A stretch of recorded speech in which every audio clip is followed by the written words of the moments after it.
Hey, welcome back, Soul family, to Max and Mello's Architects of Soul. I'm Max Soul. And I'm Mello Soul. And this is episode 18. Woohoo! And Max and I are on a mission to connect the foundational brilliance of the past with the vibrant new R&B and soul music being created today. Say it, Mello. Today's architect is a towering figure whose grooves are woven into the fabric of popular music, the unstoppable tenor saxophonist King Curtis. Man, he was a master session player, a bandleader, and an artist who didn't just witness the evolution of soul, he damn near drove it. His career, spanning from the rock and roll boom of the 50s to the peak of the Atlantic soul era, offers incredible lessons for every young artist navigating the music industry Hell yeah. in 2025. We're talking about the lessons in identity, versatility, and the art of professional collaboration. And for any emerging artist today, whether you're a singer, a producer, or a group like ours, Soul and New Vibe, well, the challenge is standing out in a crowded digital space. King Curtis's path provides a unique map for that journey. He taught us that a session musician could become a star in his own right, and that instrumental music could top the charts. Sure could. Let's dive into the genius of King Curtis and unlock those lessons that are pushing our peers and us to innovate today. Oh, that's so true, Mello. And after the break, we will dig into that creative soul that was King Curtis. You're listening to Max and Mello's Architects of Soul. So don't go anywhere. We'll be right back.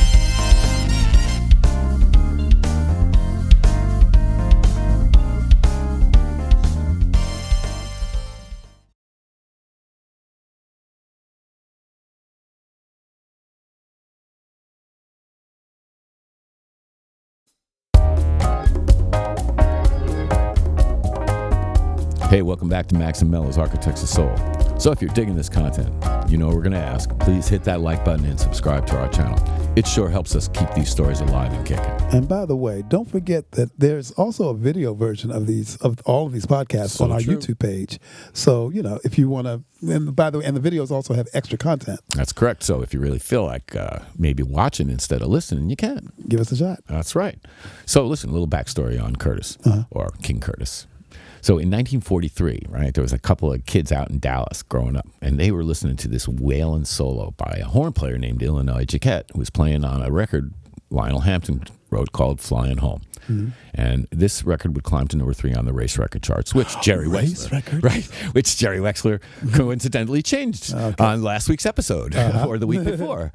Anyway. But this was before that. This was 43. Yeah, this is correct. So it was considered to be the first rock and roll record, one of the first rock and roll records, and by some. And it had a honking and hollering vamp on it. And that's the key, right? That would spawn an entire generation of bar walking Texas sax players, and the joint was jumping, right? Yeah.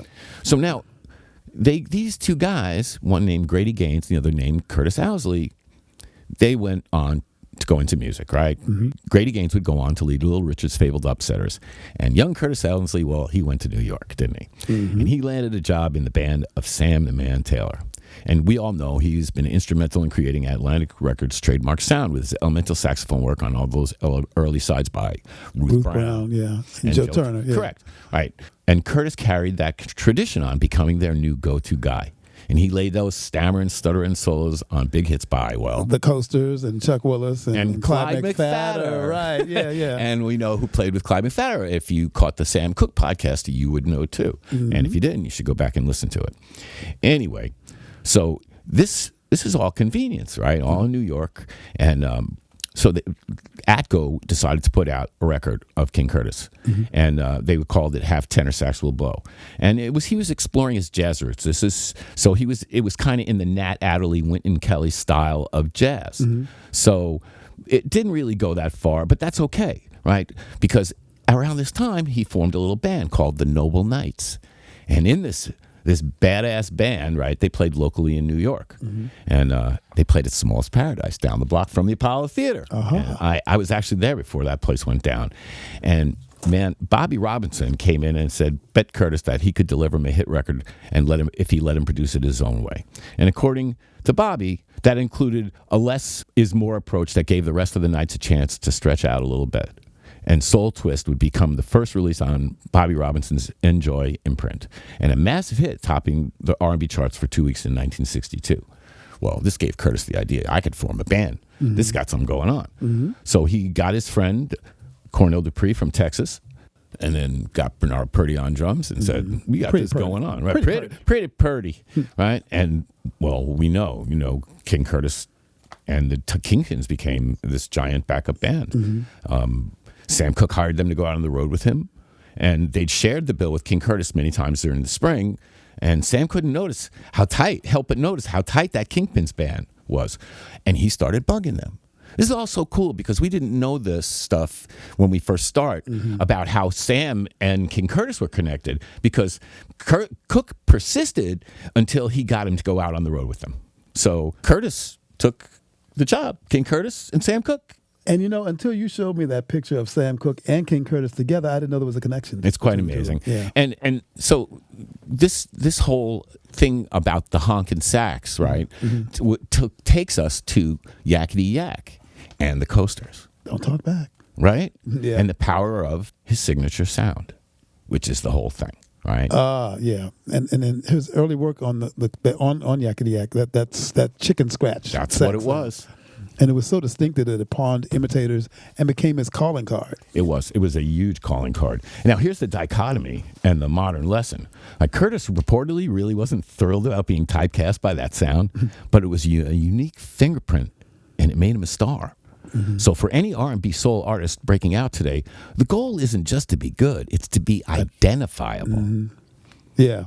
Yeah, absolutely. And think about an artist today who masters one particular vocal run, a specific lo-fi production style, or recurring melodic structure, and that's their yakety yak. That's their the thing that gets the door open. Yeah. And King Curtis taught us that you must establish an unmistakable musical identity, even if you plan to evolve it later. Which she did. Yeah. Which she did. And that leads us to his tenor sax on Aretha Franklin's Respect. Right? It's a perfect example of that evolving signature. And it wasn't the novelty of Yakety Yak, but a raw emotional cry that really elevated this track. And, well, shit, people just got a taste of his iconic sound in 1958 on Laverne Berker's I Cried Tier 2, but he changed from 58 all the way up to 67. To the 60s. And that was his gift. His voice was on his horn. Yes, Max. And that leads to the second major lesson, which is the instrument as the vocalist. Right. King Curtis's horn wasn't just a background accompaniment, it was a lead voice. It had the bluesy cry and the gospel fervor of a singer.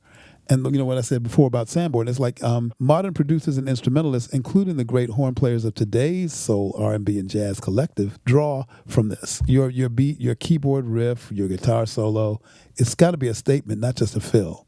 I mean, you speak through your instrument, whether it be a horn or a vocal, guitar or drums, key or bass.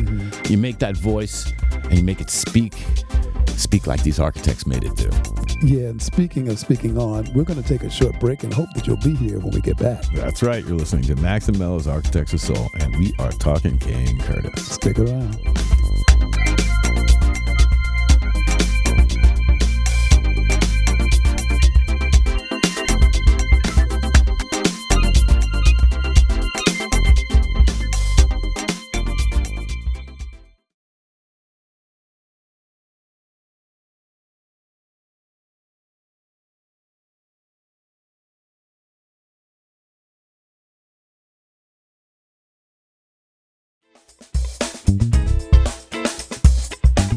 And you're back here with us on Architects of Soul. I'm Mello Soul. And I'm Max Soul, and we're in the midst of a deep dive on King Curtis. We sure are, Max. Now, the music industry today relies on collaboration, just as it did in King Curtis's time, but the scene is different. But it's not.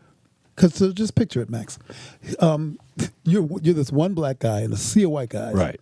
Okay, you look over, and then there's this guy over there who's in the corner who's kind of quiet. And he's got the one guy that nobody's talked to. Right. And turns out this person is this guy, this arranger, very talented arranger named Aretha Martin. Right. And that's the guy that Nesui brought in, right? Right. And Nesui brought him in, hired him, and then promptly forgot about him. Naturally. So I got my boy in, right? I hired him, but I forgot. I ain't going to do it. I got nothing to do with him, though. I know, but he's just taking a check. And so then it was Curtis who brought Aretha's considerable talents to the attention of Jerry Wexler. You got to imagine that must have been pretty cool that he saw something in Aretha that they didn't see, and what it turned out to be was huge.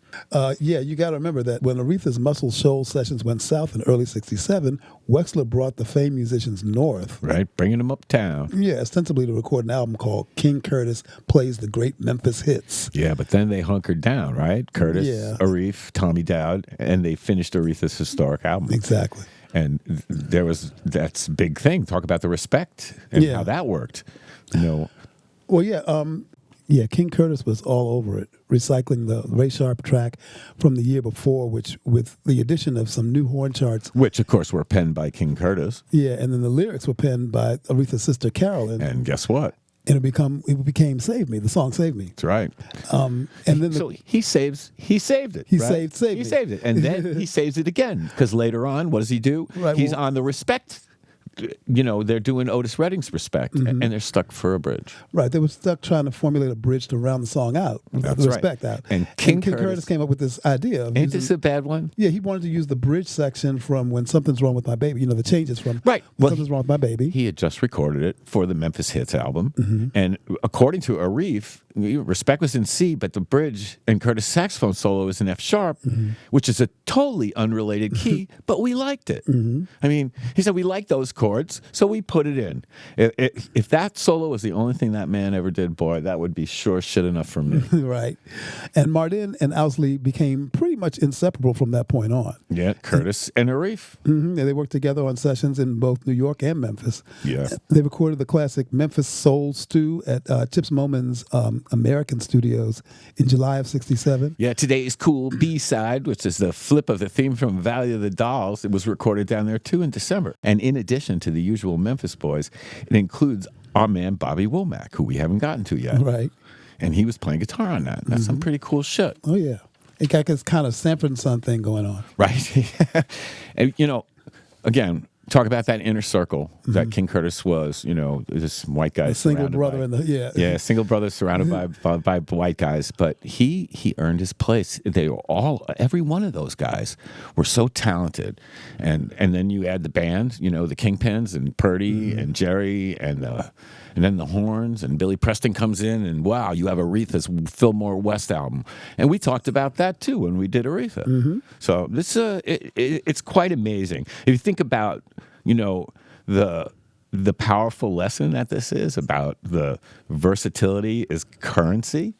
If you think about that, this guy's resume is outstanding. It's staggering. Buddy Holly, John Lennon, Aretha Franklin, Duane Allman. That's jazz, rock, pop, and soul, right? For today's artists, it translates into being genre fluid. He was all over the place. Oh, my God, yeah. The best producers, top liners, and even vocalists today, they just don't stick to one genre. King Curtis showed that maintaining your integrity doesn't mean limiting your work. He was the king because he could fit into any session and elevate it while keeping his core soul sound. Which he proved, as we talked about with all the different people that this guy worked through. And that's huge for any emerging artist relying on sync placements, features, or hired gigs. That's correct. This flows right into his mastery of the collaborative ecosystem. And he was a session player and a musician, but also Aretha's musical director and band leader of the Kingpins. So he didn't just play, he led. And Atlantic Records knew that if they needed a killer band, they called King Curtis because all the musicians respected Curtis. How cool was that? Yeah, it's really cool. And that respect is the lesson. It is. Build a team of mentors and masters. Hey, I've heard that before, right? Yeah. For modern R&B artists, that means seeking out the best collaborators, the wisest producers, and the most professional musicians to be in your orbit. Think about that, about the Cats and the Kingpins. And don't forget, we didn't even talk about Richard T. playing in the Kingpins either. Oh, that's my favorite pianist of all time. Yes. Favorite session pianist of all time. And again, that shows that the right team defined the legacy. Yeah. And your collaborators are your greatest asset. And that's so true, right? If teamwork doesn't make the dream work, you're on the wrong team. Or sadly, a vivid, honest assessment of your level at the moment should be taken. And when you think about it, the Kingpins, they were the band. The band. And remember, on Aretha's podcast, go back and listen to it if you didn't hear it. Yeah, and if you haven't caught it, you should go back and check it out because it's a really good one. That's right, Mello. And we talked about Fillmore West a minute ago. And all these things, they were just so good. And everybody used each other. Everybody took from what each other had, and they built this perfect soul band.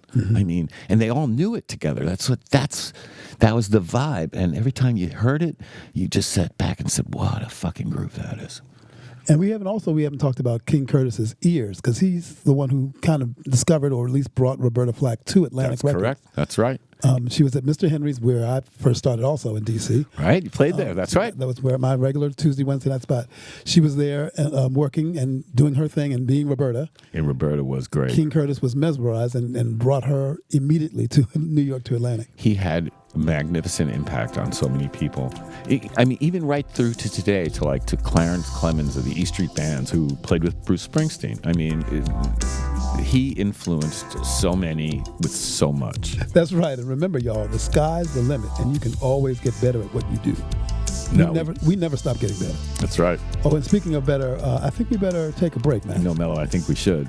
All right, you're listening to Architects of Soul, and we will be right back to talk innovation and legacy. So don't go anywhere, fam. Yep, catch us on the flip side.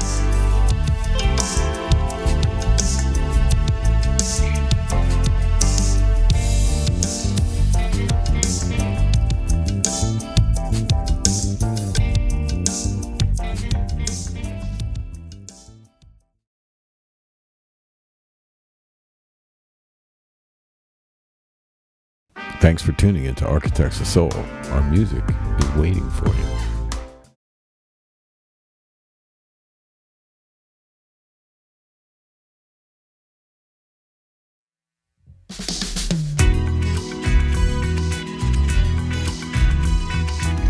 Hey, welcome back. We're talking King Curtis. Yeah, let's do it, Mello. Let's talk innovation. A key lesson for every artist today using a DAW or any complex home studio setup. King Curtis was a true innovator. He was unafraid to blend the old and the new. Exactly. He introduced electronic effects like the wah-wah pedal. The wah-wah pedal on the saxophone, though. I know. That's badass. On the track I Stand Accused. Think about that. He took an instrument that was deeply rooted in jazz and soul tradition. Hey, ran it through a pedal by who? Yeah, made famous by Jimi Hendrix. That's because Hendrix, he saw it. He said, wow, this is so cool. And again, this gives us the lesson. All right, which I love because I'm a geek. Embrace technological fusion. So for today's soul and R&B producers, that means respectfully sampling an old break, pairing a vintage road sound with a hyper-modern trap beat. Like there's all these things with auto-tune. I came from back in the day before there was a DAW, before anybody knew what a DAW was. Mm-hmm. And we started with razor blades and grease pencil and tape heads. And like we talked about 2-track, 4-track, 8-track, 16-track, and not having all that. So as we got further on into this technological world, we've come into this thing of DAWs. But when all these people we talk about started, they didn't have a digital audio workstation at home, for those of you who don't know. They didn't have digital anything. No, they didn't have digital anything, is right. They had the fingers, but no other we digits. started at the bottom of the geek barrel, and now and all these guys were brilliant and all electronics geniuses, but now you got to be a technological marvel because you got all this stuff. I mean, the plugins that I have, if they were actually real units, my house would be too hot to be in, right? My studio, you wouldn't be able to walk in, and the electric bill would have been out of control. It's unbelievable. But it's all about respecting that past that I learned, and now aggressively using all these cool tools they are for my future and for our music. That's right. And his fusion wasn't just with effects; it was with people. That's right. His friendships and collaborations with rock guitar legend like Duane Allman, your boy. Yeah, you know what? They became a thing. Atlantic Records used them as a thing. Think about The Weight with Aretha, and think about Wilson Pickett's Hey Jude, because that's King Curtis's horn section, and that's Duane Allman. Duane Allman on like guitar. And so you think they found common ground in their love for soul and the blues. Yeah, it's amazing. The takeaway for today's artist, and our takeaway is cross-genre collaboration is the new standard, which you gotta love, because King Curtis proved that soul doesn't have borders. So why should we not agree with that? This is genre bending that's so common in modern R&B, where you hear influences from like UK garage and Afro beats and jazz all at once. Well, it's simply the modern manifestation of the King Curtis Duane Allman blueprint. You find the best players regardless of their scene, and you create something entirely new. That's right. And we also have to mention his instrumental hits like Memphis Soul Stew. Which was like a production manual introducing each instrument one by one. And you know how many people have done that song, Memphis Soul Stew? You're going to tell me. Yeah, all the way up to David Sanborn. I mean, and again, Soul Serenade was covered by everyone, including the Allman Brothers in 1971 at the Fillmore. They were at the Fillmore for the last week of the Fillmore East. And they went on A&R Studios. They were at A&R Studios. They did a live broadcast, and it was 2 weeks after King Curtis died. And he talked, Dwayne was, just before they went into You Don't Love Me, Dwayne was talking about how King Curtis was the best at getting next to the young people, and that, Stevie sang and Aretha played. And it was a beautiful thing. And they launched into You Don't Love Me, and in the middle of You Don't Love Me, which is Dwayne Allman's Tour de Force song, Dickie Betts's was Whipping Post, and Dwayne's is You Don't Love Me. And instead of his center section that he usually does, he broke into Soul Serenade. And I have that recording, and it is absolutely magnificent. And if I would say, if anybody could catch it, it's Allman Brothers at A&R Studios, which was WPLJ FM in 1971. Can you believe that? Wow. So yeah, Mello, talking about the major instrumental hits he scored with the Kingpins, right, which were originally called the Knowable Knights, and this is before Memphis Soul Stew came out, right? We can go way back. In fact, let's talk about Soul Serenade for 1 second, which, I was just talking about that, about Dwayne. That was a huge hit in 1964. Yeah, it was. Yeah, and it's still a classic now. Yeah, it really is a big blueprint for the soul world. But for a guy playing horn who came out of Dallas listening to Illinois Jacquet, that's some pretty big freaking shoes he got into. And then what about Soul Twist? That was before. Yeah, 62. That was a great tune. It reached number 1. So on the R&B charts, no longer called the Race Records. Yeah. Ooh, that'll Thank you very bother much, me Jerry forever. Wexler. Right. Yeah. That's the shit, right? So anyway, if you're grooving to the words and deeds of these trailblazing architects, then please give us a like and hit that subscribe button. It's not like we're begging you. Leave a comment, because we want to continue the conversation. We want to know what you're thinking, and we want to know what you want to see and what you're hearing. And don't forget, we have a version on our YouTube page that is got video content on it. And if you feel like watching and not just listening, it's there for you. If not, you can listen all you want.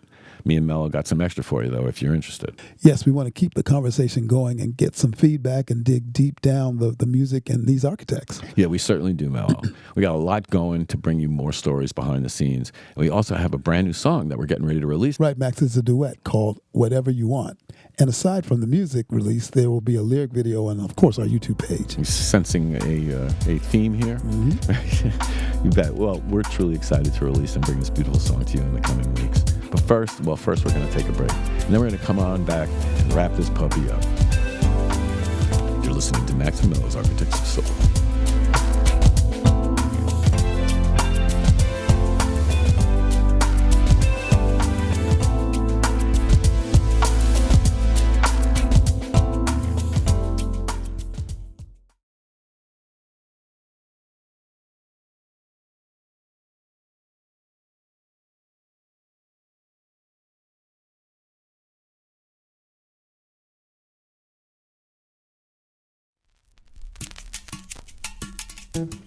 And we're here back on Architects of Soul for our coda on today's episode. So Mello, what do we see here? Well, Max, as we conclude our exploration of King Curtis, a man who gave us so much only to be taken so tragically. We didn't even really talk about that. He was bringing an air conditioner home to his West Side apartment, and 2 junkies tried to rob him, and one stabbed him in the chest. Now, he took that knife out and stabbed the other junkie, but he still died. Yeah, and it's so sad. Yeah, that story provides a profound final lesson. It does. His work ethic, his talent for leading the room, and his understanding of the business. Well, they're why his records are still sounding phenomenal today. I still love them and listen to them. His legacy wasn't just in the notes he played or the sweet soul that he brought to you, but in the power structure he created to make those notes happen. Yeah, and for every emerging artist, his life reminds us that the industry is a business. Unfortunately, it is a business. Yeah, and to thrive, you must excel in your craft while being strategic about your career. Protecting your creative output and understanding your value is as vital as the music itself. It's true. King Curtis may be gone, but the echo of his horn is everywhere, and challenging the modern artists to be bolder, more versatile, and more committed to defining their sound. And his blueprint is the foundation for the current golden age of R&B and soul. And we, as Soul in the New Vibe, and all our peers are walking a path that the King, he truly helped pave. He did. We honor him by not copying, but by applying his lessons to the ever-changing sonic landscape. Yeah, it's the dealio, Mello. Pushing the envelope on crafting music in this new age. And as always, we leave you with our maxim. Keep that soul fire burning. Protect your sound. Nurture your creativity. Own your voice. And remember the lessons learned from the giants who came before. And yes, protect your masters and seek out wise mentors who can guide you on your journey. And until next we meet, peace and soul, y'all.